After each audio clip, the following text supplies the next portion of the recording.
3월 4일 새벽 예배를 하나님 앞에 올려드리겠습니다. 사도신경으로 신앙 고백하겠습니다.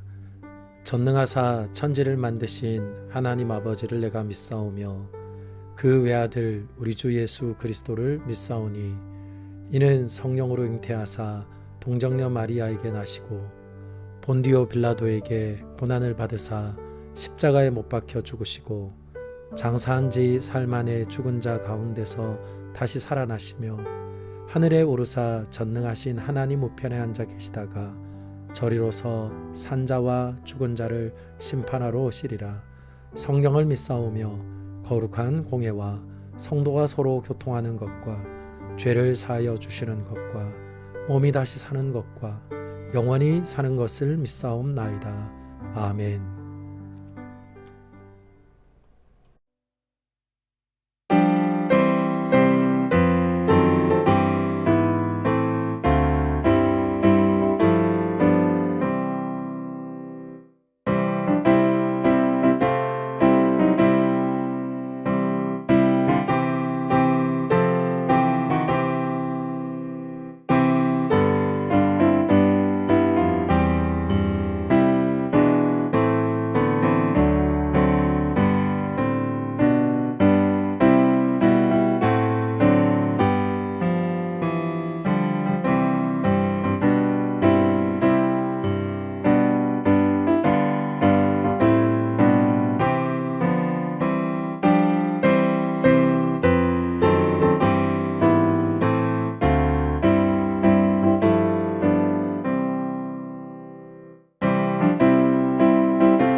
기도하겠습니다. 하나님 아버지 감사합니다. 귀하고 복된 날 허락하셔서 하나님 앞에 예배합니다. 잠자는 영혼을 깨워주셨사오니 깨어 기도하는 한 시간 되게 하여 주시고 기도함으로 깨어 있어 주님 좌로도 우로도 실족하지 않도록 지혜이시요 또한 완전한 생명이신 예수님께서 의의 길 생명의 길로 우리를 이끌어 주옵소서. 하나님 아버지 기도합니다. 나라 위에 함께 하시고 또한 열방 위에 함께 하여 주옵소서. 나라는 대통령을 뽑는 일에 하나님 집중해야 합니다. 하나님께서 온 세대 위에 함께하여 주셔서 하나님의 선하심과 통치하심을 믿고 우리에게 주신 투표권을 바르게 행사할 수 있는 은혜를 베풀어 주셔서 하나님 5년을 맡겨두어 또한 나라를 바른 길로 이끌어갈 멋진 대통령을 주님 허락하여 주옵소서. 또한 기도합니다. 우크라이나에서 일어난 전쟁으로 인하여 하나님 9천 명이나 되는 사상자가 죽은 이가 나왔다고 합니다. 하나님 아버지께서 그 땅을 긍휼히 여겨주시고 약하고 그리고 힘없을 때 더 사랑하시는 하나님의 위로하심과 돌보시는 은혜와 또한 그런 하나님의 돌보심이 사람의 손과 또한 섬김으로 나타날 줄 믿사오니 믿음의 백성들을 통하여 기도하며 섬기는 역사 있어지게 하시고 상하고 찢긴 영혼들을 치유하며 또한 용기 주시는 하나님의 역사가 그 땅 위에 부음받도록 함께하여 주옵소서. 아버지 하나님 병약하고 지치고 고난한 심령들이 있으니 위로하시되 구석구석 치유의 강선을 바라시고 회복시켜 주시고 마음도 몸도 지치고 상하지 않도록 날마다 독수리 날개쳐 올라간 것 같은 새 힘도 허락하여 주옵소서. 주님 감사합니다. 성령의 말씀을 우리에게 허락하셨사오니 기록된 말씀을 읽을 때에도 들을 때에도 성령 충만하게 하시고 하나님의 사랑과 능력으로 역사하여 주옵소서. 오늘 저녁에 있을 금요 영성 집회에도 함께하여 주시고 특별히 사회복지위원회 위에 기름 부으셔서 이 땅에 사는 날 동안에 나누어주고 꾸어주며 섬기는 교회의 사명 감당하는 위원회가 되도록 하나님 도와 주옵소서. 돌아오는 주일 또한 청년부 1일 집회가 있습니다. 청년들에게 힘주시고 또한 사랑하는 우리 모든 장년 세대 위에 같은 도전 허락하여 주옵소서. 세우신 강사 이보라 선교사님 위에도 함께해 주시기를 원하오니 주여 은혜 위에 은혜를 더하여 주옵소서. 감사하며 예수님의 이름으로 기도하옵나이다. 아멘. 제4장. 아들들아, 아비의 훈계를 들으며 명철을 얻기에 주의하라. 내가 선한 도리를 너희에게 전하노니 내 법을 떠나지 말라. 나도 내 아버지에게 아들이었으며 내 어머니 보기에 유약한 외아들이었노라. 아버지가 내게 가르쳐 이르기를 내 말을 내 마음에 두라. 내 명령을 지키라. 그리하면 살리라. 지혜를 얻으며 명철을 얻으라. 내 입의 말을 잊지 말며 어기지 말라. 지혜를 버리지 말라. 그가 너를 보호하리라. 그를 사랑하라. 그가 너를 지키리라. 지혜가 제일이니 지혜를 얻으라. 내가 얻은 모든 것을 가지고 명철을 얻을지니라. 그를 높이라. 그리하면 그가 너를 높이 들리라. 만일 그를 품으면 그가 너를 영화롭게 하리라. 그가 아름다운 관을 내 머리에 두겠고 영화로운 면류관을 내게 주리라 하셨느니라. 내 아들아, 들으라. 내 말을 받으라. 그리하면 내 생명의 해가 길리라.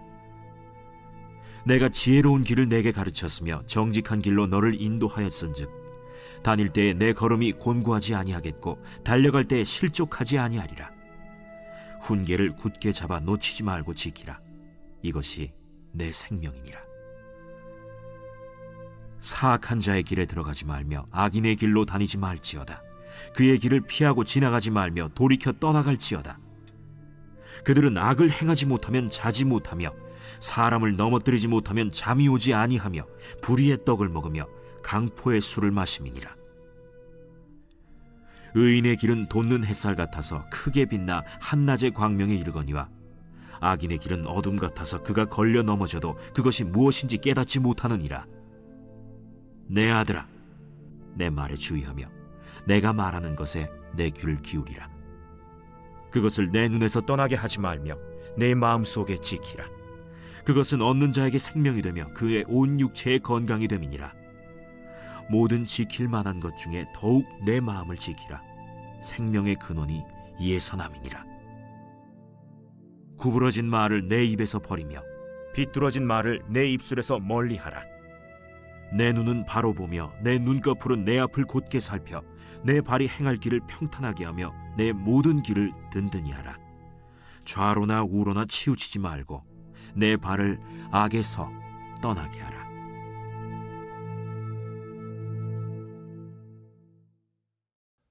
유대인들의 속담 중에는 이런 말이 있죠. 물고기를 주기보다는 물고기를 잡는 법을 가르쳐 주라라는 말이 있습니다. 사랑하는 여러분, 그 말의 의미가 무엇이겠습니까? 바로 모든 삶의 방법과 그리고 또 그 방법 가운데 중요한 지혜를 가르쳐 준다면 그는 어떤 상황과 환경 속에서도 살아낼 수 있는 삶의 방식과 지혜를 터득할 수 있다는 의미이겠죠. 그래서 우리의 삶에 전수해 주어야 할 것이 많이 있지만 가장 중요한 것을 솔로몬은 지혜라고 말하고 있습니다. 왜 그럴까요? 그는 그와 같이 확신 있게 말하는 이유가 있습니다. 그의 경험을 통하여서 그는 지혜의 탁월함과 능력을 경험했기 때문에 그렇습니다. 오늘 함께 읽은 3절과 4절 말씀을 보십시오.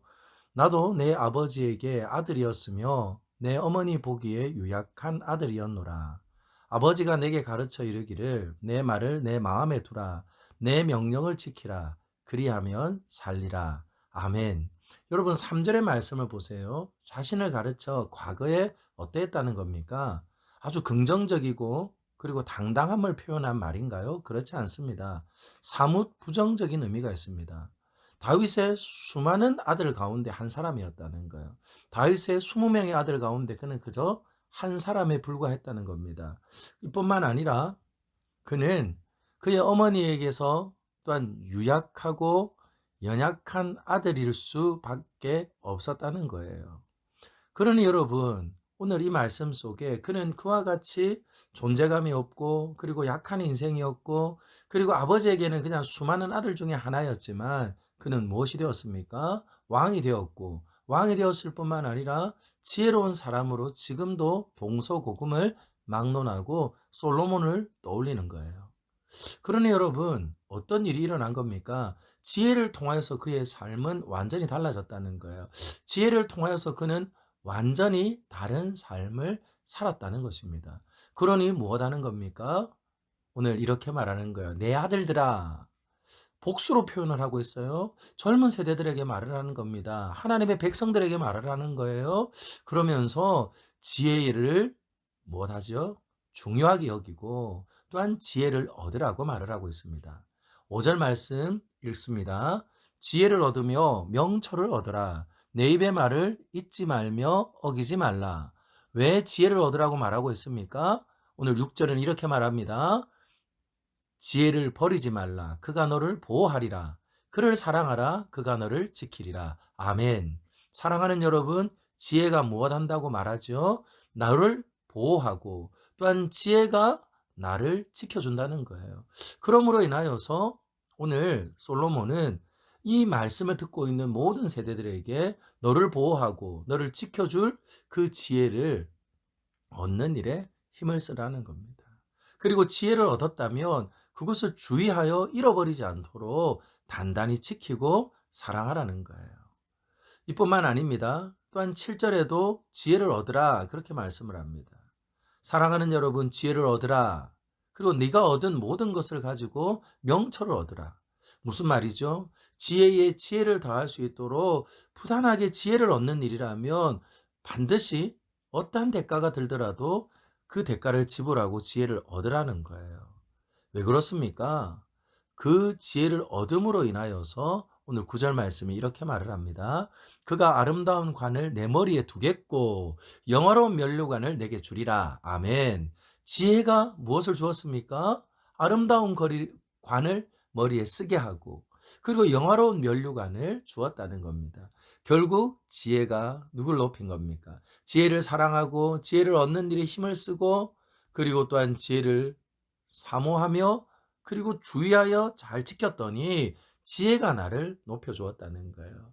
그러니 여러분, 지혜를 존중히 여기면 어떻게 해요? 지혜도 나를 존중히 여기고 또한 지혜가 나를 영화로운 삶으로 명예로운 삶으로 나를 이끌어 준다는 거예요.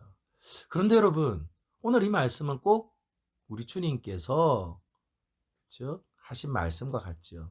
나를 존중히 여기는 자를 내가 존중히 여기리라. 사랑하는 여러분, 다시 말씀을 드립니다. 하나님을 존중히 여깁시다. 하나님의 말씀을 소중히 여깁시다. 그리고 하나님의 말씀 속에 허락하신 지혜를 우리 생명보다 사랑하는 저와 여러분들이 되기를 예수님의 이름으로 축복합니다. 그렇게 지혜를 강조하며 지혜가 제일이라고 말을 합니다. 그러면서 이제는 좀 더 구체적인 이야기를 하죠. 그 지혜가 나를 보호하고 그리고 그 지혜가 나를 명예롭게 하는 그 구체적인 것을 우리에게 말하며 오늘 10절과 19절을 먼저 우리에게 전하며 주시는 말씀이 있습니다. 그것은 무엇일까요? 옳은 길을 걸으라는 거예요. 왜 그렇습니까? 지혜는요, 우리의 삶의 방향을 결정하는 분명한 나침반입니다. 그래서 지혜가 있는 사람은요, 무엇 할까요? 분명한 중심을 가지고 살아갑니다. 그래서 오늘 이렇게 말하죠. 10절과 13절의 말씀입니다. 내 아들아, 들으라. 내 말을 받으라. 그리하면 내 생명의 해가 길리라. 내가 지혜로운 길을 내게 가르쳤으며 정직한 길로 너를 인도하였은즉 다닐 때에 내 걸음이 곤고하지 아니하겠고 달려갈 때에 실족하지 아니하리라.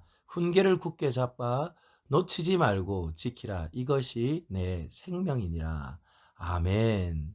사랑하는 여러분, 지혜를 통하여서 옳은 길을 걷고 또 옳은 길을 걷는 인생에게 하나님께서는 무엇을 약속해 주고 있습니까?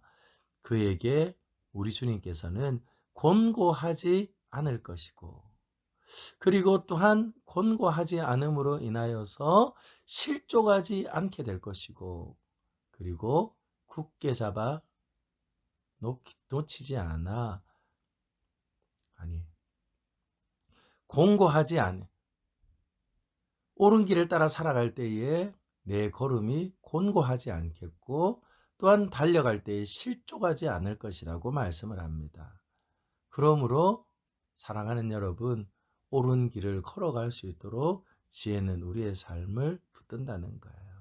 그래서 걸림이 없고 그리고 장애물이 없는 인생을 산다는 겁니다. 혹 장애물이 나타나도 그것을 장애물처럼 여기지 않고 딛고 일어설 수 있는 디딤돌로 삼는 인생이 된다는 것입니다. 그런데 여러분, 옳은 길을 걷지 않고 그리고 악한 자의 길을 걷게 되어지면 어떻게 될까요? 오늘 그 마지막이 어떠한지 우리에게 잘 말해주고 있죠. 14절부터 19절입니다. 사악한 자의 길에 들어가지 말며 악인의 길로 다니지 말지어다. 그의 길을 피하고 지나가며 돌이켜 떠나갈지어다. 그들은 악을 행하지 못하면 자지 못하며 사람을 넘어뜨리지 못하면 잠이 오지 아니하며 불의의 떡을 먹으며 강포의 술을 마심이니라. 의인의 길은 돋는 햇살 같아서 크게 빛나 한낮의 광명이 이르거니와 악인의 길은 어둠 같아서 그가 걸려 넘어져도 그것이 무엇인지 깨닫지 못하느니라. 아멘. 무엇이 그의 인생의 실패로 이끌었는지 그것을 도저히 찾아낼 수 없으니 그의 삶은 계속된 반복되어지는 악순환이 끊이지 않는다는 거예요. 이 얼마나 불행한 인생입니까? 그러므로 여러분, 오늘 저와 여러분들에게 하나님 말씀하십니다. 지혜를 얻음으로 우리의 삶을 보호하며 또한 지키시는 그 하나님은 우리에게 지혜로운 길을 걷고 옳은 길을 걷고 정직한 길을 걸음으로 인하여서 우리의 삶에는 무엇이죠? 한낮의 광명과 같이 빛나며 그리고 더욱 하나님이 기뻐하시는 길을 걸으며 또한 주의 영광을 나타내지만 악인의 길은 어둠의 길에서 넘어지고 또한 깨닫지 못하며 방황하는 인생을 살 거라는 거예요. 그런데 여러분, 옳은 길을 걸어가기 위해서는 반드시 지켜야 될 것이 있습니다. 오늘 함께 읽은 20절부터 27절 말씀을 보시면 바로 우리들의 온 전인을 통하여서 우리는 하나님의 말씀을 지켜야 하는 것에 대하여 말씀하고 있죠. 그래서 20절 말씀을 보십시오. 내가 말하는 것에 내 귀를 기울이라. 21절 그것을 내 눈에서 떠나게 하지 말라. 또한 22절입니다. 그것을 얻는 자에게 생명이 되며 그의 온 육체에 건강이 된다. 23절 내 마음을 지키라. 24절 구부러진 말을 내 입에서 버리고 삐뚤어진 말은 내 입술에서 멀리하라. 25절 눈으로 앞만 똑바로 보고 시선은 앞으로만 곧게 두어라. 26절 27절은요. 발로 디딜 곳을 잘 살피고 좌로나 우로나 치우치지 말라라고 말씀을 합니다. 결국 무엇입니까? 하나님의 말씀을 지키는데 우리들의 전인이 필요하다는 거예요. 하나님의 말씀은 우리의 전 삶을 다해서 지켜야 한다는 것을 우리에게 말씀하고 있습니다. 그래서 여러분, 오늘 우리의 몸의 기관들을 통하여서 보이는 것들이 있는데 23절인 마음은 눈에 보이지 않는 것입니다. 그래서 더욱 중요하고 말씀 지킴의 출발이 되기 때문에 무릇 지킬 만한 것보다 마음을 지키라고 말하고 있습니다. 사랑하는 여러분, 그러므로 우리는 다시 말씀을 드립니다. 지혜의 좌소인 마음, 그리고 또한 그 마음이 또한 지혜로 충만할 때에 결코 우리는 좌절이 없고 그리고 낙심이 없고 그리고 또한 절망이 없다는 것을 기억하고 우리들의 마음을 잘 지켜내므로 우리들의 눈도 그리고 우리들의 입도 손도 발도 우리 주님께서 허락하신 생명의 말씀을 담아 우리들의 전인이 우리들의 온몸과 마음이 하나님을 기뻐하는 하나님의 백성들이 되기를 예수님의 이름으로 축원합니다.